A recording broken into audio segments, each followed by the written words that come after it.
Primeiro sermão. Homilia pronunciada em Antioquia, no segundo dia do mês. Sobre ébrios, frequentadores de taverna e de procissões festivas nas ruas.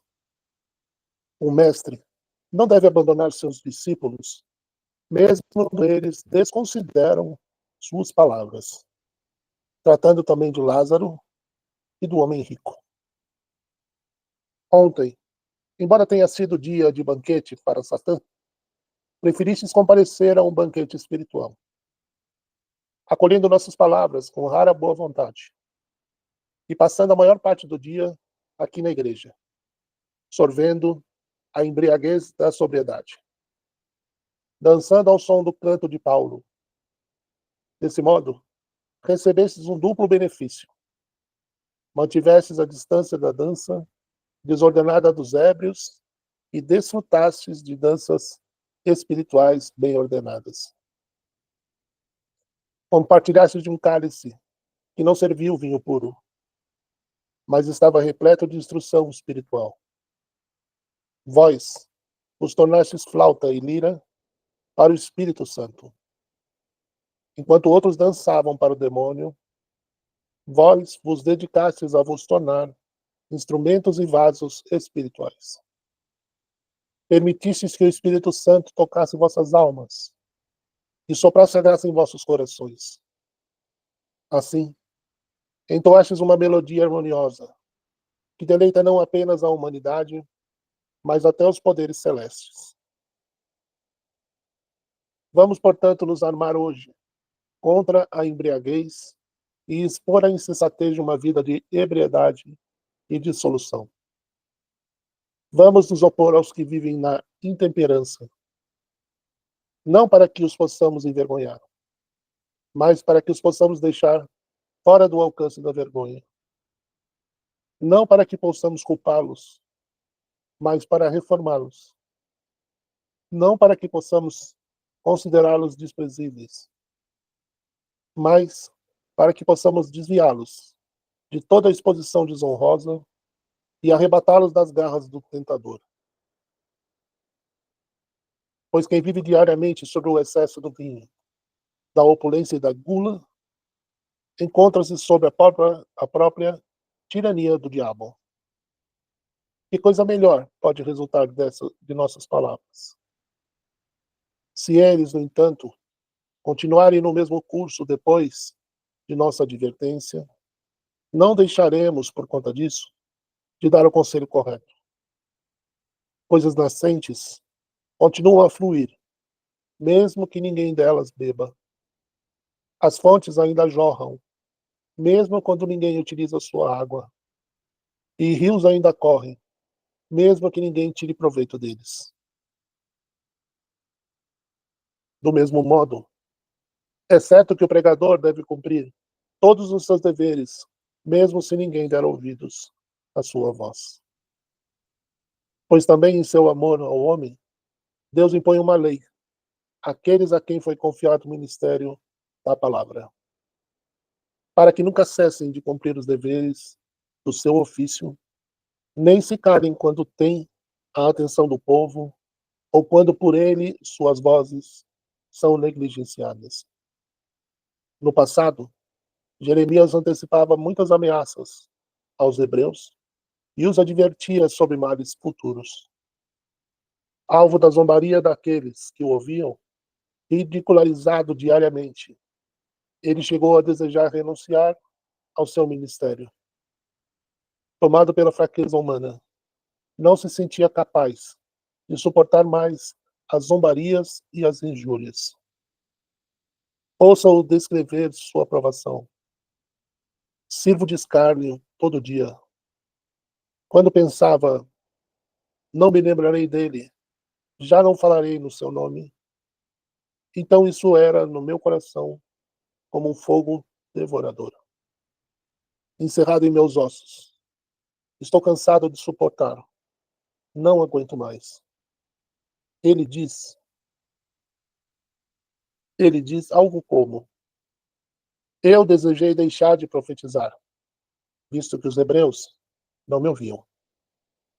E durante todo o tempo que assim desejei, a influência do Espírito Santo penetrou como fogo em minha alma, consumindo todas as minhas partes internas e meus ossos, me devorando de tal forma que eu não consegui suportar.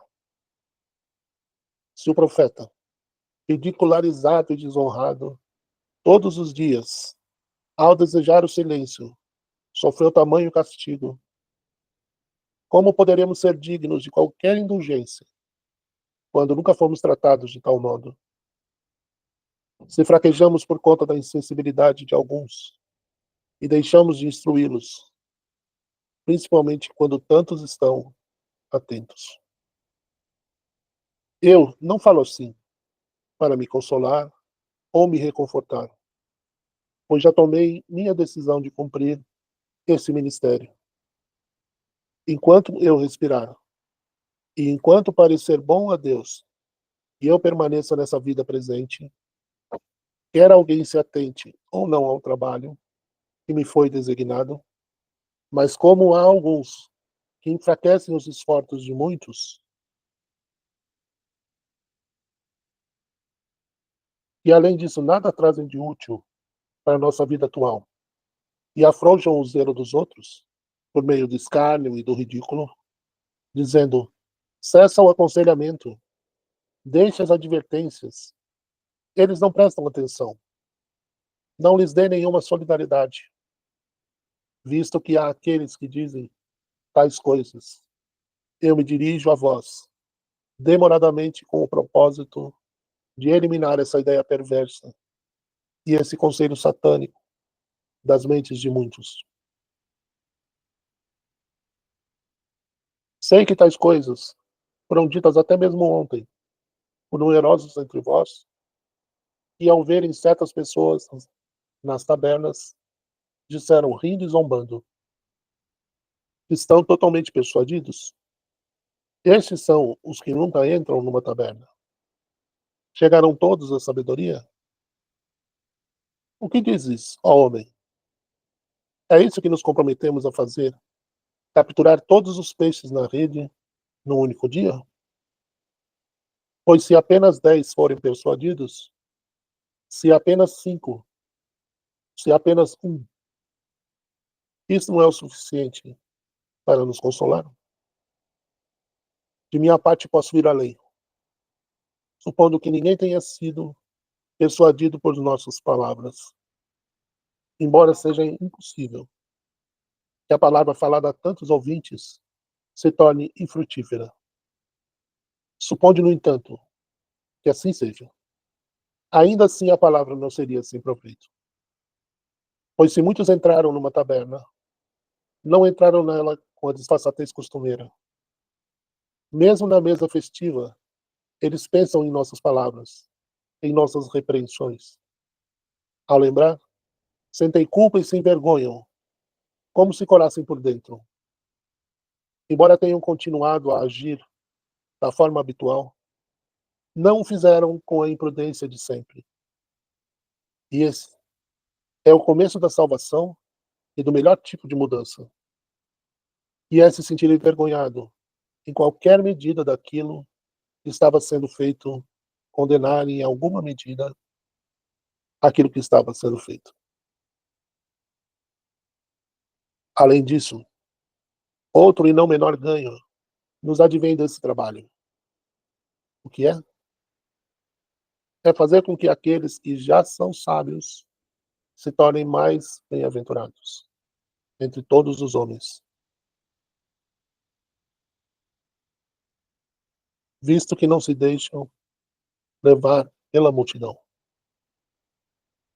Se não foi capaz de restaurar a saúde aos enfermos,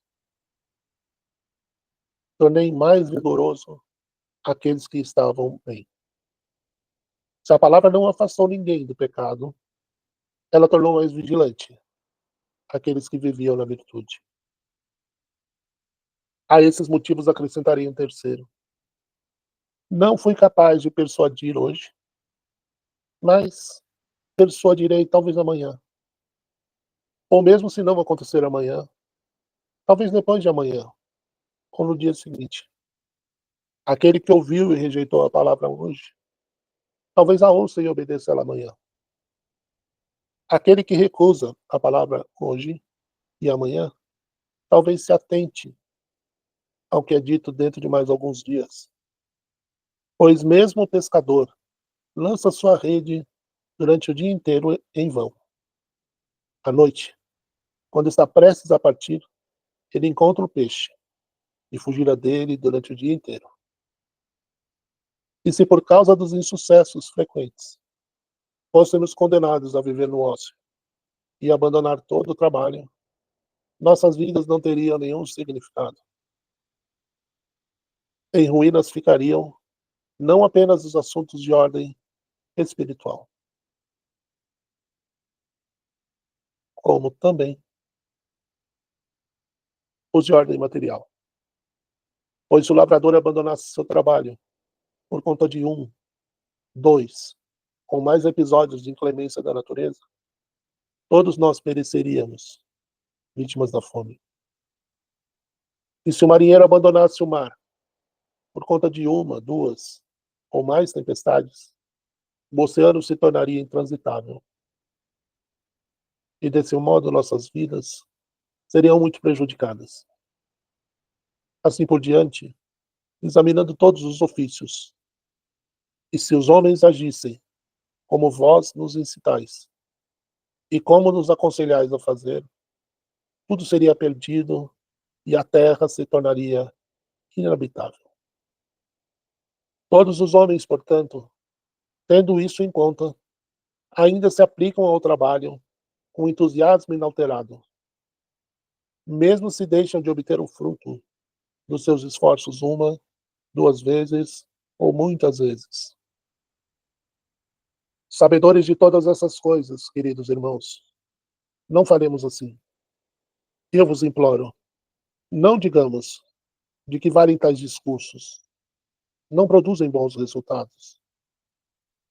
Um lavrador semeia o mesmo campo, uma, duas ou muitas vezes, sem obter proveito. Trabalha novamente o mesmo solo e muitas vezes recupera num ano bom os prejuízos do passado. Depois de muitos naufrágios, o mercador não evita o mar. Prepara seu navio, contrata marinheiros e volta a gastar dinheiro no mesmo tipo de empreendimento, embora o futuro permaneça tão incerto quanto antes. E todos os que estão acostumados a exercer qualquer ocupação agem da mesma forma que o lavrador e o mercador. Se demonstram tanto zelo nos assuntos dessa vida, mesmo que o resultado seja duvidoso, devemos desistir imediatamente, porque quando falamos não somos ouvidos, que desculpa teremos? Além disso, em seus infortúnios, não há quem os console por suas perdas, nem ninguém para remediar a pobreza provocada pelo naufrágio, quando o mar engole o navio. Se a chuva inundar o campo e fizer com que a semente pereça, o lavrador deve voltar para casa de mãos vazias. Mas não é o que acontece conosco. E pregamos e alertamos os homens, pois quando lançais a semente e o ouvinte não a recebe, e não se produz o fruto da obediência, tendes a recompensa do vosso intento depositada junto a Deus. Recebereis a mesma recompensa, quer o ouvinte obedeça ou desobedeça, pois cumpristes todos os vossos deveres. Não somos responsáveis por não convencer aqueles que nos ouvem, mas apenas por lhes dar conselhos. Cabe a nós dar o alerta e aos outros prestar atenção. Assim como se fizerem muitas boas ações, sem nossa exortação, todo ganho seria somente deles, pois não os aconselhamos. Então, se não derem atenção aos nossos alertas, todo castigo recairá sobre eles. contra nós não há acusações, mas sim uma grande recompensa de Deus à nossa espera, visto que cumprimos nosso dever. Recebemos apenas a ordem de dar o dinheiro aos credores, isso é, falar e aconselhar. Falai, portanto, e alertai vosso irmão. Ele não escuta? Tendes ainda a vossa recompensa preparada. Basta continuar a agir e nunca desistir, enquanto durar a vida, até produzir a conversão. Que nada possa dar fim às vossas exortações, senão a obediência daqueles que vos escutam. O tentador vai e vem, continuamente para frustrar nossa salvação, enquanto ele próprio nada ganha.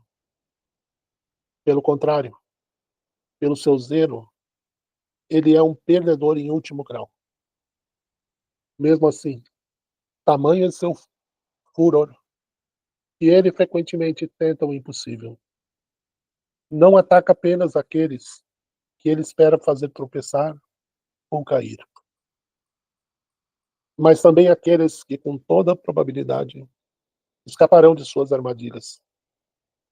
Portanto, quando ouviu Jó ser louvado por aquele Deus, que conhece todos os segredos, ele decidiu ser capaz de vencer. Não cessou de usar todos os seus artifícios, todas as suas artimanhas, para causar a queda daquele homem. O espírito de todo mal e da iniquidade não se esquivou da tentativa.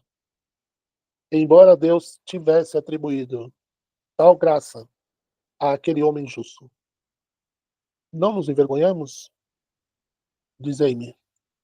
Não coramos se desistirmos da salvação de nossos irmãos? Enquanto o inimigo nunca desiste de realizar nossa ruína e sempre a espera. Na verdade, Satanás deveria, antes da tentativa, ter se abstido da compaixão, mas foi o próprio Deus que atestou a virtude de Jó. Mesmo assim, ele não desistiu. Mas por causa de seu ódio louco por nós, mesmo depois do testemunho favorável do próprio Deus, ele manteve a esperança de enganar aquele homem justo. No nosso caso, não existem circunstâncias que nos causem tanto desespero, e ainda assim desistimos. O diabo também, embora proibido por Deus, não cessa de lutar contra nós. Vós, porém, fugis do trabalho, enquanto Deus ordena e incita a recuperação dos caídos. O tentador ouviu Deus dizer: homem justo, verdadeiro, temente a Deus, abstendo-se de toda obra má, sem igual na terra. No entanto, depois de um testemunho tão forte e elevado a favor de Jó, ele perseverou e disse: não poderei finalmente, pela persistência e grandezas dos males a ele impostos, enredá-lo e derrubar essa grande coluna? Que perdão, portanto, haverá para nós, se não pusermos em prática, enquanto sofremos tal fúria do inimigo contra nós? Sequer a menor parte desse zelo pela salvação de nossos irmãos. Quando temos Deus ao nosso lado nessas questões. Pois quando virdes vosso irmão iníquo e taciturno, sem vos dar atenção, dizei o seguinte dentro de vós mesmos: não poderei numa ou noutra ocasião persuadi-lo? Assim também São Paulo nos ordenou. Ora, o certo Senhor não deve brigar, deve ser manso para com todos, competente no ensino paciente da tribulação. É com suavidade que deve educar os opositores, na expectativa de que Deus lhe dará não só a conversão para o conhecimento da verdade. Não observais quantas vezes os pais em desespero por causa dos filhos sentam-se chorando, lamentando, abraçando-os, tentando tudo ao seu alcance, até o último suspiro? Fazei isso também por seu irmão, embora os pais, com suas lamentações e lágrimas, não consigam remover a doença, nem evitar a morte iminente. Vós podeis, no caso de uma alma em perigo, por perseverança e assiduidade, por lamentação e lágrimas, promover recuperação e restauração. Aconselhastes e falhastes em convencer? Então chorai e fazei esforços frequentes. Gemei profundamente, para que, envergonhado por vossa constância, ele possa se voltar para a busca da salvação. O que posso fazer sozinho? Pois eu sozinho não posso estar presente junto a vós todos os dias. Nem sou suficiente para convencer a multidão. Mas vós, se vos preocupardes em cuidar da salvação uns dos outros, e se cada um tomar as mãos de um de nossos irmãos negligenciados, vós rapidamente promovereis a edificação de todos nós. E que necessidade há de falar daqueles que, depois de repetidas advertências, voltaram ao seu juízo perfeito? Não cabe a nós abandonar ou negligenciar nem aqueles que estão incuravelmente enfermos, nem se antivermos com clareza que, depois de ter recebido o benefício de nosso zelo e bom conselho, eles nada tirarão de proveitoso. E se o que eu digo parece-vos irracional, deixa-me confirmá-lo por coisas que o próprio Cristo disse e fez. Pois nós, sendo ignorantes do futuro, não podemos, portanto, ter certeza quanto aos ouvintes, se eles serão persuadidos ou se não acreditarão naquilo que dissemos. Mas Cristo, conhecendo perfeitamente tanto um quanto o outro, não cessou de instruir o desobediente até o fim. Assim, sabendo que Judas não deixaria de cometer sua traição, Cristo não desistiu de tentar desviá-lo da sua infidelidade. Por conselhos, por advertências, por tratamento gentil, por ameaças, por todo tipo de instrução, e cuidando dele com suas palavras, como se elas fossem uma rédea. Fez isso para nos ensinar que, embora saibamos de antemão que os irmãos não serão persuadidos, devemos fazer tudo ao nosso alcance, pois a recompensa de nossa admoestação é certa. Vede também com que assiduidade e sabedoria o Senhor buscou conter Judas ao dizer: um de vós me entregará. E também não falo de todos vós, eu conheço os que escolhi. E ainda, um de vós é um diabo. Ele preferia deixar todos os apóstolos na agonia da dúvida a revelar o traidor ou torná-lo ainda mais imprudente com a reprovação aberta. Pois essas declarações criaram problemas e terror em outros, embora não houvesse mal em suas consciências. Escutai como cada um dos apóstolos e indaga ansiosamente: acaso sou eu, Senhor? Ele o instruiu, não apenas por palavras, mas também por atos. Pois enquanto Cristo manifestava com frequência e intensidade seu amor ao homem, purificando os leprosos, expulsando demônios, curando os enfermos, ressuscitando os mortos, restaurando o paralítico e fazendo bem a todos. Por outro lado, ele não punia ninguém e dizia constantemente: não vim para julgar o mundo, mas para salvar o mundo. Mas para que Judas não pensasse que Cristo sabia apenas abençoar e não punir, Cristo ensina a ele exatamente isso. Ou melhor, que ele era capaz de punir e infligir castigos aos pecadores. Vede, então, com quanta sabedoria e propriedade ele ensina. E observai que ele não consente em punições ou castigos a qualquer ser humano. E por quê? Para que o discípulo aprenda seu poder de punir.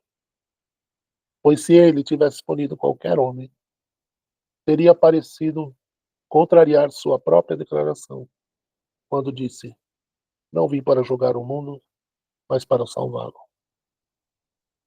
Por outro lado, se ele não tivesse exibido o poder de punição, o discípulo teria permanecido no erro, sem aprender a partir de seus atos, seu poder de castigar. Como então isso aconteceu? Para que o discípulo tenha medo e não se torne pior por falta de reverência, nem sofra punições e castigos. Cristo mostrou seu poder sobre a figueira, dizendo: nunca mais produzas fruto, fazendo com que ela murchasse instantaneamente, apenas com as suas palavras. Dessa forma, sem causar dano a ninguém, ele mostrou seu poder, embora tenha sido apenas uma árvore, o alvo do seu castigo. E o discípulo, se tivesse atentado a essa instância de punição, teria colhido proveitos.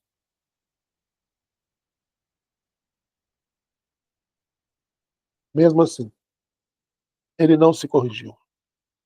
E Cristo, que tudo previa, não se limitou àquela medida, mas fez também uma maravilha ainda maior. Pois quando os hebreus vieram atrás dele, armados com espadas e bastões, ele fez com que todos ficassem cegos, como mostram suas palavras. A quem buscais? Visto que Judas disse repetidas vezes: o que me dareis se eu o entregar? O Senhor, desejando provar aos hebreus e deixar que Judas também soubesse que ele foi por sua própria vontade para o seu suplício, e que todos esses eventos estavam em seu próprio poder, e ele não tinha sido derrotado pela iniquidade de outro. Ele disse: quando o traidor ficou imóvel junto de todos os seus companheiros, a quem buscais? Judas não conhecia aquele a quem viera trair, porque seus olhos estavam cegos. Nem foi tudo, mas Cristo, por sua palavra, fez com que todos caíssem no chão. E visto que mesmo isso não os tornou menos cruéis, nem fez com que o infeliz desistisse da traição, pois ele ainda era incorrigível, nem assim Cristo desistiu de sua bondade. Consideração. Observai a forma comovente, como ele lida com essa mente desprovida de vergonha. E como ele diz palavras capazes de derreter um coração de pedra.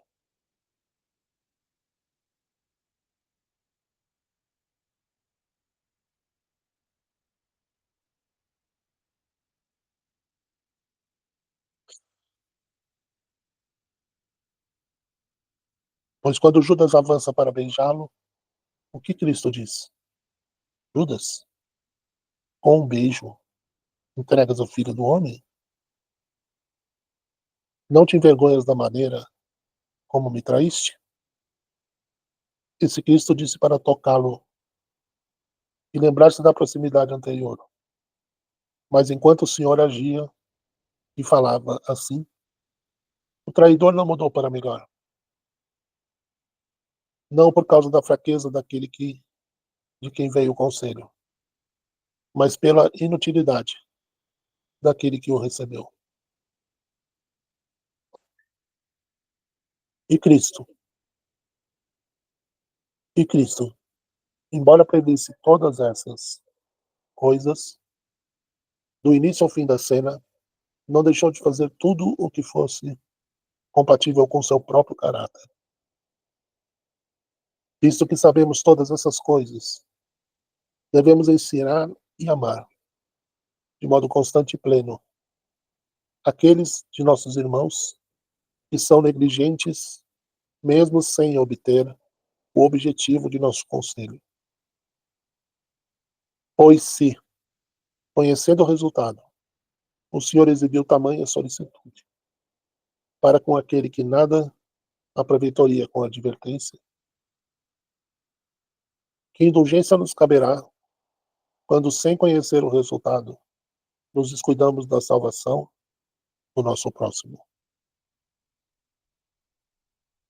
Quando desistimos após a segunda ou terceira tentativa. Além de tudo isso que dissemos, levemos em consideração o nosso próprio caso, visto que Deus se dirige a nós, dia após dia, pelos profetas, pelos apóstolos, dia após dia, somos desobedientes. E mesmo assim, ele não cessa de argumentar e apelar para aqueles que sempre são obstinados e desatentos. Paulo também clama em voz alta, usando essas palavras. Sendo assim, em nome de Cristo, exercemos a função de embaixadores. E por nosso intermédio é Deus mesmo que vos exorta. Em nome de Cristo, suplicamo-vos, reconciliai-vos com Deus. Pode-se dizer uma coisa estranha. Aquele que prevê que o destinatário de seu conselho será em algum grau persuadido por ele e, portanto, dá o seu conselho, não é tão digno de elogios quanto aquele que muitas vezes falando e aconselhando fracassa e não desiste.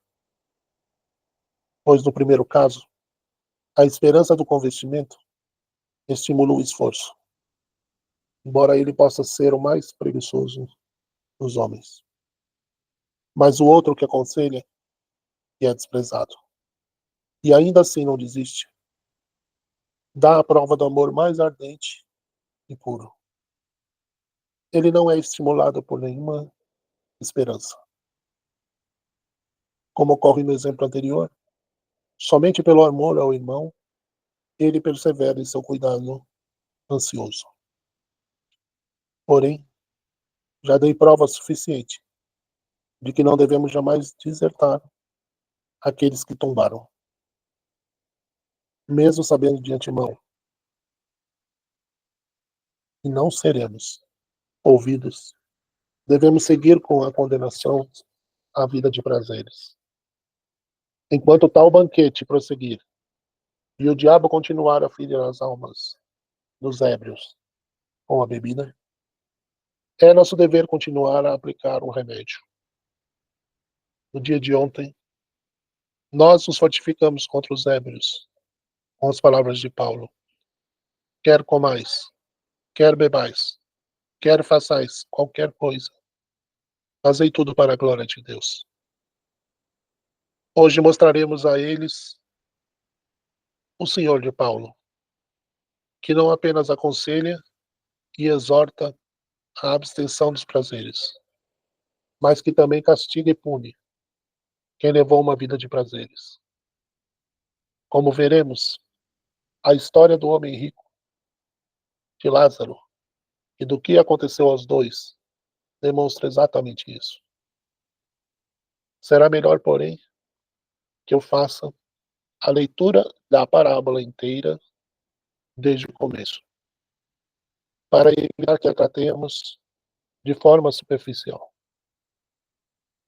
Havia um homem rico que se vestia com púrpura e linho, e cada dia se banqueteava com requinte. Um pobre chamado Lázaro jazia à sua porta coberto de úlceras. Desejava saciar-se com o que caía da mesa do rico. Até os cães vinham lamber-lhe as úlceras. Podemos nos interrogar o motivo pelo qual o Senhor falou por meio de parábolas e por que razão explicou algumas delas e não outras. Podemos até questionar o que é uma parábola. São muitas as perguntas, mas vamos deixá-los para outra ocasião, para não adiar uma discussão tão premente. Farei a vós uma única pergunta. Quem foi o evangelista que nos relatou essa parábola de Cristo? Lucas foi o único a relatá-la. Deveis também saber que os 4 evangelistas registraram algumas das palavras de Cristo, mas cada um deles individualmente escolheu o que relatar. Por quê? Para nos obrigar a ler os outros evangelhos e nos fazer perceber como é notável sua harmonia. Pois, se cada um deles nos dissesse tudo, não estudaríamos os livros com a mesma atenção, pois bastaria um dos evangelhos para receber todos os ensinamentos. Mas se cada um deles falasse de coisas diferentes, não perceberíamos o notável consenso. Por esse motivo, existem muitos relatos em comum, mas cada evangelista também escolheu coisas para contar individualmente. Pois o que Cristo nos ensina com a parábola é o seguinte: havia um homem rico, diz ele, levando uma vida de grande iniquidade. O homem não foi testado por nenhum infortúnio, e toda a sua vida fluía como água de uma fonte. Ele se banqueteava com requinte todos os dias. Essas palavras deixam subentendido que nada de inesperado lhe ocorria. Nenhum motivo para sofrimento, nem perturbações na sua vida. É evidente que ele levava uma vida de iniquidade,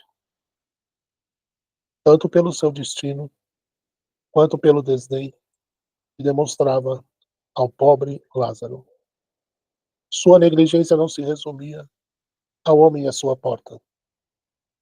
Ele também se recusava a ajudar qualquer um, pois nenhuma esmola dava ao pobre prostrado diante de seus olhos, a quem era obrigado a ver repetidamente todos os dias, sempre que entrava e saía.